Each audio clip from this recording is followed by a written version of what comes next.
Hello friends, कैसे हैं आप लोग। Welcome to Asian academy e classes. This side your mentor Shakeel Ahmed. और आज हम इस वीडियो में कवर करने वाले हैं एडमिशन ऑफ न्यू पार्टनर का एडजस्टमेंट्स रिलेटेड टू लाइबिलिटीज़ वाला टॉपिक। ओके, इसमें ध्यान दीजिए आप मेरे साथ। एग्जांपल नंबर 1 में क्या लिखा हुआ है। एग्जांपल नंबर 1 में आपको एक बैलेंस शीट दी गई है जहां पर क्रेडिटर्स 2000 के हैं, आउटस्टैंडिंग रेंट 11000 और बैंक लोन 10000 का है। सर केस नंबर 1 में लिखा हुआ है creditors are return back. Sir अगर आपको क्वेश्चन मिले और क्वेश्चन में नीचे बैलेंस शीट के नीचे आपको लिखा हुआ मिले क्रेडिटर्स आर रिटर्न बैक, तो समझ जाना इस रिटर्न बैक का मतलब होता है ख़त्म करना। ख़त्म करने का मतलब क्या है, यानी कि हमें क्रेडिटर्स को पेमेंट नहीं करना है। तो ये जो हमारे 2000 के क्रेडिटर्स है इनको हमें पेमेंट नहीं करना है, और पेमेंट नहीं करना है तो लाइबिलिटी खत्म। लाइबिलिटी खत्म तो हमारा फ़ायदा होगा। तो हम एंट्री क्या बनाने वाले हैं, ध्यान दीजिए। तो यहाँ पर हम एग्जाम्पल नंबर अगर मैं 1 की बात करूं तो एग्जाम्पल नंबर 1 में हमारी लाइबिलिटी खत्म हो रही है। लाइबिलिटी खत्म होने से फ़ायदा हो रहा है, तो हमारी फर्स्ट वाली एंट्री बनेगी creditors account debit. Creditors account debit, क्योंकि लाइबिलिटी खत्म हो रही है तो डेबिट करेंगे उसको, फ़ायदा हो रहा है तो revaluation account. Creditors account debit to revaluation account कितना, 2000 एंड 2000। अब हम बात करते हैं सेकेंड एंट्री की। सर अगर मान लो ऐसा लिखा मिले आपको creditors gave discount of 5%। Simple मतलब है कि 2000 के क्रेडिटर में से उन्होंने हमें 5% का डिस्काउंट दे दिया, यानी कि हमें 5% का अमाउंट पे नहीं करना। तो 2000 का 5% कितना होता है, 100, यानी 100 रुपीज़ हमें नहीं देने हैं, तो हमारा फ़ायदा है, लाइबिलिटी कम हो रही है। तो यहाँ पर भी हमारी एंट्री अगर बनेगी तो क्या बनेगी, creditors account debit to revaluation, यानी हमारी 100 रुपये से लाइबिलिटी कम हुई है। तो यहाँ पर हम लिखेंगे 100। क्लियर है। ओके सर अगर केस नंबर 3 में ऐसा लिखे there was an unrecorded liability of 5000 now to be recorded. वो कह रहे हैं कि 5000 की लाइबिलिटी ऐसी है जिसको हमने रिकॉर्ड नहीं कर रखा, अब रिकॉर्ड करेंगे। तो कोई भी लाइबिलिटी रिकॉर्ड करेंगे तो लाइबिलिटी बढ़ेगी। लाइबिलिटी बढ़ेगी तो हमारा नुकसान होगा, और नुकसान होगा तो एंट्री क्या बनने वाली है। सर एंट्री बनने वाली है रिवैल्यूएशन अकाउंट डेबिट। ध्यान रखिए जब भी आपका एसेट या लाइबिलिटी की वजह से नुकसान होगा तो आप रिवैल्यूएशन अकाउंट को डेबिट करेंगे, और एसेट और लाइबिलिटी की वजह से फ़ायदा होगा तो रिवैल्यूएशन अकाउंट को क्रेडिट करेंगे। तो यहाँ पर एंट्री बनेगी revaluation account debit to unrecorded liability. Unrecorded liability कितना अमाउंट है, सर ये अमाउंट है 5000 का, ये मैंने यहाँ पर लिख दिया। ठीक है, इसके बाद हम बात करते हैं यहाँ पर पॉइंट नंबर 4 की, यानी कि अगर ऐसा लिखा मिले rent is still outstanding for 1 month, it is not recorded. क्योंकि बैलेंस शीट में यहाँ पर जो रेंट दे रखा है, अगर ये 1 महीने का अभी भी देना बाकी है, इसका मतलब ये 11 महीने का रिकॉर्डेड है।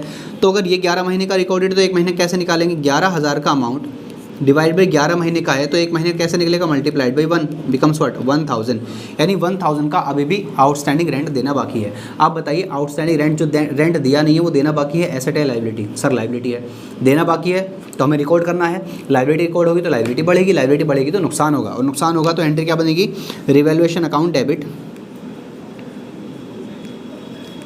Revaluation account debit to outstanding rent 1000 and 1000।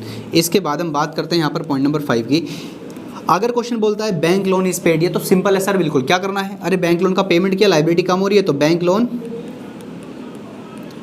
Account debit to bank. ठीक है, अब यहाँ पर रिवैल्यूएशन नहीं आएगा, क्यों, क्योंकि आपने उसके बदले में पैसा दिया है। ठीक है, आपकी एक एसेट भी कम हो रही है। तो bank loan account debit to bank. Sir bank loan का अमाउंट कितना था, बैंक लोन का अमाउंट था 10000, तो यहाँ पर भी आ जाएगा आपका 10000 एंड 10000। क्लियर। सर इसका अकाउंटिंग ट्रीटमेंट क्या होगा इस चैप्टर में, जब आप नई बैलेंस शीट बनाओगे तो वहाँ पर बैंक लाइबिलिटी साइड में बैंक लोन नहीं आएगा, और इधर जो आपका एसेट साइड में जो आपका कैश या बैंक रहेगा वहाँ से आप 10000 के अमाउंट को, बैंक लोन के अमाउंट को आप लेस कर दो, क्योंकि आपने पेमेंट कर दिया है। इसके बाद हम बात करते हैं यहाँ पर पॉइंट नंबर 6 की। तो पॉइंट नंबर 6 में लिखा है provision for repairs is to be created. 2000 का प्रोविज़न हमें बनाना है। मैंने आपको पहले ही बताया था प्रोविज़न क्या होती है, लाइबिलिटी होती है।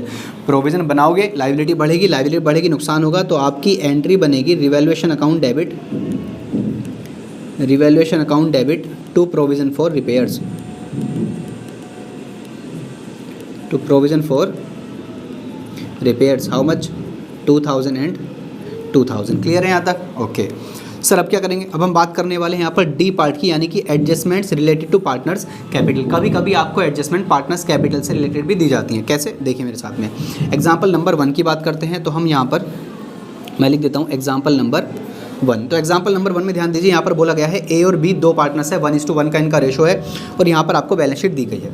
नीचे क्वेश्चन ने बोला following are the required adjustment on C's admission, यानी ए और बी पार्टनर्स थे, 1:1 इनका रेशो था, यहाँ पर नया पार्टनर एडमिट हुआ है सी। ठीक है, अब केस नंबर 1, अगर ये लाइन लिखी मिले क्या मतलब है इसका, expenses debited in P&L account includes a sum of ₹5,000 paid for B's personal expenses. Okay, ये पता है क्या कह रहे हैं, ये कह रहे हैं जो खर्चे हम P&L अकाउंट के डेबिट में डालते हैं वहाँ पर हमने जो बी के पर्सनल खर्चे थे वो भी डाल दिए। सर इसका मतलब क्या हुआ, इसका मतलब ये हुआ कि मान लीजिए ये आपका P&L अकाउंट है, ठीक है, और ये हमारा पार्टनर है।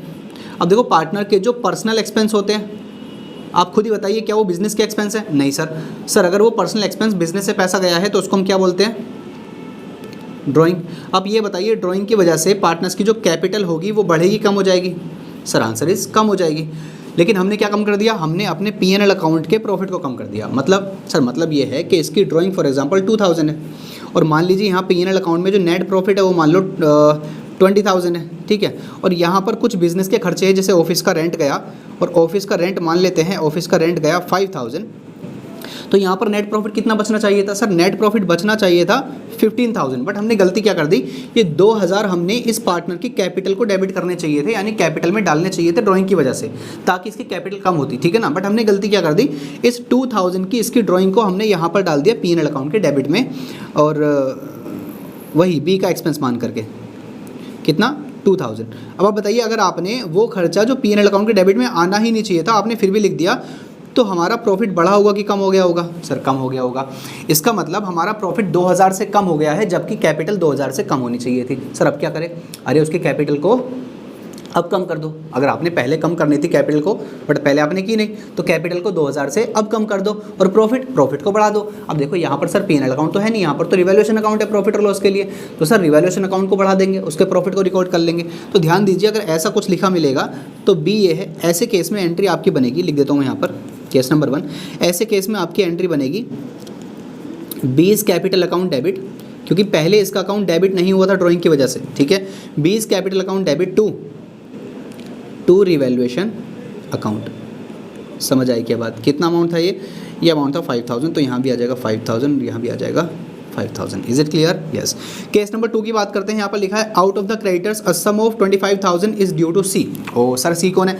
सर सी तो नया पार्टनर है ये जिसका एडमिशन हो रहा है, लेकिन ऊपर हमारे यहाँ क्रेडिटर दे रखे हैं 60,000 के। तो क्वेश्चन ये कह रहा है कि जो सी हमारा पार्टनर अब बन रहा है ना, ये पहले हमारा क्रेडिटर था।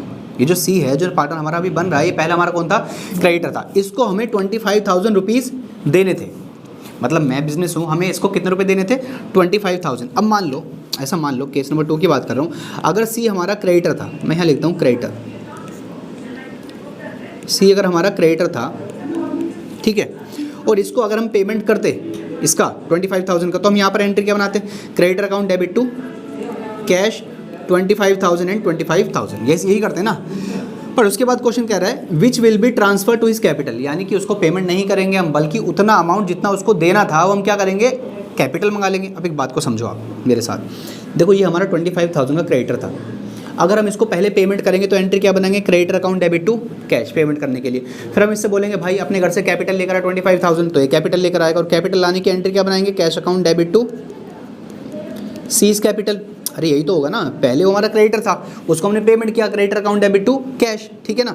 फिर हमने बोला भाई अपने घर से कैपिटल लेकर आए 25,000, तो कैपिटल लाएगा, एंट्री क्या बनाएंगे? Cash account debit to capital. हम ऐसा नहीं कर रहे हैं, मतलब ना तो हम उससे ये बोल रहे हैं कि भाई अपने पैसे पकड़ 25,000, ना फिर हम उससे ये बोल रहे हैं कि अपने घर से 25,000 लेकर आ, बल्कि हम यहाँ पर क्या कर रहे हैं, वो जो हमारा क्रेडिटर था उतने ही अमाउंट को हम सीधा ट्रांसफर कर रहे हैं उसके कैपिटल में। तो सर ना तो हमने उसको पेमेंट किया और ना ही हमने उससे पैसा मंगाया, तो अगर मैं कैश को कैश से काट दूं तो अल्टीमेटली एंट्री क्या बची? एंट्री बची creditor account debit to C's capital. तो ध्यान रखिए यहाँ पर एंट्री हमारी बनने वाली है creditor account debit to C's capital, यानी क्रेडिटर में से 25,000 उसके कैपिटल में हम ट्रांसफ़र कर देंगे। बात समझ आई कि नहीं? बट देखो अगर क्वेश्चन ने क्या बोला, and his capital should be 40,000। ओहो बहुत चालू है, बहुत चालाक है क्वेश्चन। वो कह रहा है कैपिटल होनी चाहिए कितनी? 40,000। अरे 25,000 तो क्रेडिटर से ट्रांसफर हो गए, अब बचे कितने उस पर? 15,000, वो लेकर आ जाएगा। तो उसकी एंट्री हम क्या बना लेंगे?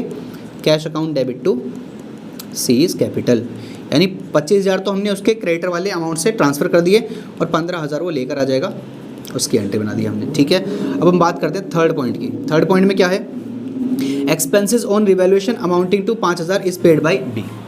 ये कह रहे हैं कि बी ने हमारे रिवैल्यूएशन के एक्सपेंस का पेमेंट कर दिया। रिवैल्यूएशन एक्सपेंस बिजनेस का होता है और रिवैल्यूएशन एक्सपेंस बिजनेस का है, तो बिजनेस उस खर्चे को रिकॉर्ड करेगा, खर्चे को रिकॉर्ड करेगा तो नुकसान होगा। तो यहाँ पर एंट्री बनेगी क्या, रिवैल्यूएशन अकाउंट डेबिट, ठीक है। बट इसका पेमेंट अगर हम करते तो हम एंट्री क्या बनाते, revaluation account debit to cash. But हमने पेमेंट नहीं किया, बी ने पेमेंट किया, तो ये पैसा हमें किसको देना पड़ेगा, बी को देना पड़ेगा। तो हमें यहाँ पर बी की कैपिटल को इंक्रीज करना पड़ेगा। तो हम यहाँ पर एंट्री बना देंगे revaluation account debit to B's capital. How much amount is 5000। तो यहाँ पर आ जाएगा 5000, यहाँ पर भी आ जाएगा 5000। अब हम बात करते हैं पॉइंट नंबर 4 की, और पॉइंट नंबर 4 में क्या लिखा है, a bill of exchange of 10,000 which was previously discounted with the bank was dishonoured on year end but no entry was passed. इसका मतलब क्या है, इसका मतलब सिंपल है, देखो आपने 11वीं क्लास में पढ़ा था, ये हमारा बिजनेस है, हमने इसको, ये हमारा डेटर है, हमने इस डेटर को 10,000 के गुड्स बेचे, ठीक है, ये हमारा क्या बन गया, डेटर। हमने इससे कहा लाओ भाई पैसे, ये बोले देखो पैसे तो है नहीं, तो हमने क्या काम किया, हमने इसको एक बिल दिया जिसको हम क्या बोलते थे, बिल रिसीवेबल। बिल दिया, इसने इस पर साइन कर दिया, ये बिल वापस से हमारे पास आ गया। अब इस बिल को लेकर के हमारे पास 4 ऑप्शन होते थे। पहला ऑप्शन या तो अपने पास ही रखेंगे या फिर इसको बैंक से डिस्काउंट करा लेंगे। बैंक से डिस्काउंट का मतलब क्या होता है, सर ये बैंक है, हम अपने बिल को लेकर बैंक में गए, हमने कहा देखो बैंक ये 10,000 का बिल है, ये आप रख लो, हमें इसमें से 9,000 रुपीज़ दे दो, 1,000 आप अपने कमीशन के काट लो, अपने चार्ज के काट लो, हमें 9,000 दे दो। लेकिन जब ये डेट आएगी उस टाइम आप किससे ले लेना, बी से ले लेना, बी मतलब हमारा डेटर से ले लेना, ये बी हमारा डेटर से ले लेना। लेकिन जब ये डेट आई जहाँ पर ये डेटर से पैसे लेने थे, वहाँ पर बैंक गया और उसने डेटर ने पैसे नहीं दिए, तो बताइए बैंक किससे पैसे मांगेगा, सर बैंक तो हमसे पैसे मांगेगा, और हम किससे पैसे मांगेंगे, हम अपने डेटर से पैसा मांगेंगे। यानी कि हम अपने डेटर से पैसा मांगेंगे, डेटर हमारा इंक्रीज़ होगा और बैंक को हमें पैसा देना है, बैंक अमाउंट हमारा डिक्रीज़ होगा। तो यहाँ पर ध्यान रखिए, यहाँ पर एंट्री बनती है debtor account debit to bank. जब भी ऐसा वाला केस आ जाए तो आप समझ जाना एंट्री बनेगी debtor account debit to cat, debtor account debit to bank. लेकिन इसका अकाउंटिंग ट्रीटमेंट क्या होगा, सर डेटर में जितना अमाउंट होगा ये 10,000 वो डेटर में इंक्रीज़ कर देंगे, ऐड कर लेंगे, और बैंक के बैलेंस में से 10,000 को हम डिक्रीज़ कर देंगे। क्लियर है, ओके। यहाँ पर हमने ये सारी चीज़ें सीख ली हैं। अब हम नेक्स्ट वीडियो में कवर करने वाले हैं अगला टॉपिक, ठीक है। तब तक के लिए जय हिंद, जय भारत।